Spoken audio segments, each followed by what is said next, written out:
KPU yang akan membacakan ringkasan prosedur dan aturan-aturan saat memilih. Saya akan membacakan ringkasan prosedur. Yang pertama, sosialisasi dan pendaftaran calon ketua OSIS. Dan yang kedua, seleksi calon ketua OSIS. Nah, seleksi ini setelah kalian mendaftar akan diseleksi terlebih dahulu, baru akan dicalonkan menjadi ketua OSIS. Selanjutnya akan dibacakan oleh teman saya, Kiza. Prosedur selanjutnya adalah penyampaian visi dan misi, di mana di sini calon ketua OSIS akan menyampaikan visi dan misinya secara langsung kepada seluruh yang akan memilih calon ketua OSIS tersebut. Dan selanjutnya adalah tes interview dengan kesesuaian. Dan selanjutnya akan diteruskan oleh teman saya. Dan yang kelima, debat calon ketua OSIS. Dengan debat, pemilih akan lebih kenal dengan calonnya, dan para pemilih juga bisa memilih calon yang tepat.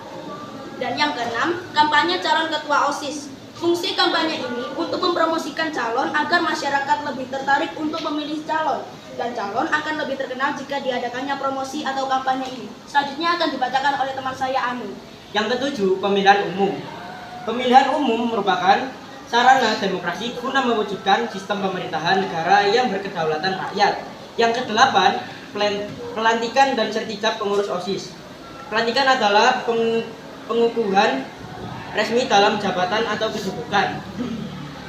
Biasanya dilakukan saat pelantikan ketua OSIS baru. Kedelapan, serah terima jabatan atau sertifikat adalah kegiatan yang dilakukan rutin secara pergantian OSIS kepada OSIS baru. Selanjutnya akan dibacakan oleh Neva. Beberapa peraturan untuk calon dan juga pemilih. Yang pertama untuk calon, yaitu menggunakan pakaian yang rapi. Calon ketua OSIS dan ketua OSIS harus menggunakan seragam sesuai dengan jadwal, dan juga mereka harus menggunakan atribut yang lengkap dari atas sampai bawah. Yang kedua yaitu menjadi ketua yang bijaksana.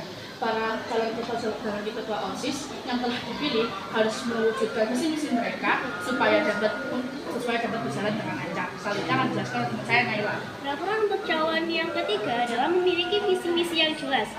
Sebagai calon pemimpin, kita harus memiliki visi misi yang jelas untuk memimpin para pengikut ke masa depan yang berkembang, maju, dan tertata, agar masyarakat lebih tertarik dan percaya dalam memilih calon.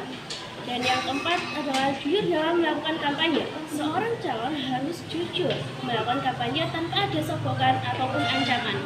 Selanjutnya dijelaskan. Peraturan untuk calon yang kelima dan keenam yaitu amanah dalam menjalankan tugas dan memiliki sikap yang bertanggung jawab. Maksud dari amanah dalam menjalankan tugas yaitu calon OSIS harus jujur dalam mengerjakan tugas dan jujur dalam menyampaikan pesan atau amanah yang diberikan oleh pembina OSIS ataupun yang lainnya. Dan maksud dari memiliki sikap tanggung jawab yaitu calon OSIS harus bertanggung jawab dalam membimbing anggotanya. Selanjutnya akan dijelaskan oleh teman saya. Peraturan calon ketujuh, tidak menjelekkan calon lain dalam debat karena bisa menimbulkan konflik destruktif.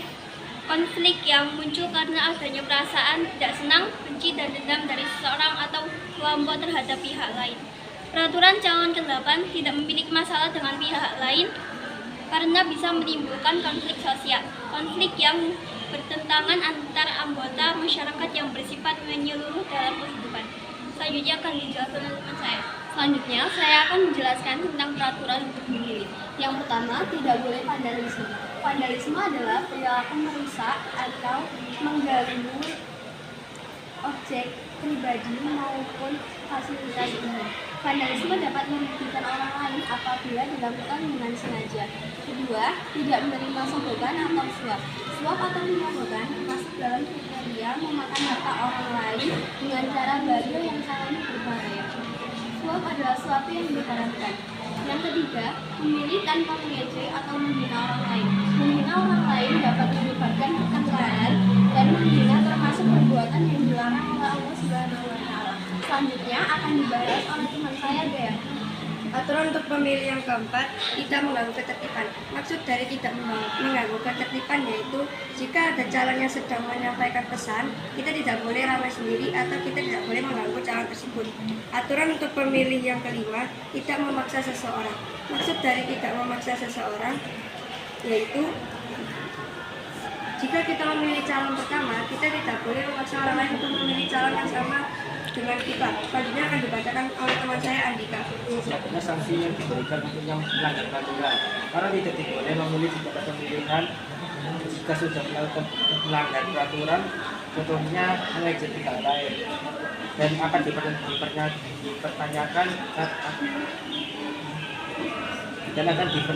mengapa dia mengejek pihak lain tersebut, dan akan dimasukkan ke dalam MK dan akan dilaporkan ke BK. Oke, berikut adalah ringkasan prosedur dan aturan-aturan yang harus dipatuhi dari semua yang dibaca tersebut. Apakah ada satu atau dua atau lebih pertanyaan dari yang menonton semua ini? Ya, apa saja bacaan boleh gebrak meja? Pertanyaan bagus. Tepuk tangan. Itu opsional saja. Kalau gebrak meja itu buat calon-calon yang lain marah atau sakit hati, mending jangan. Itu aja sih jawabannya. Terima kasih. Oke.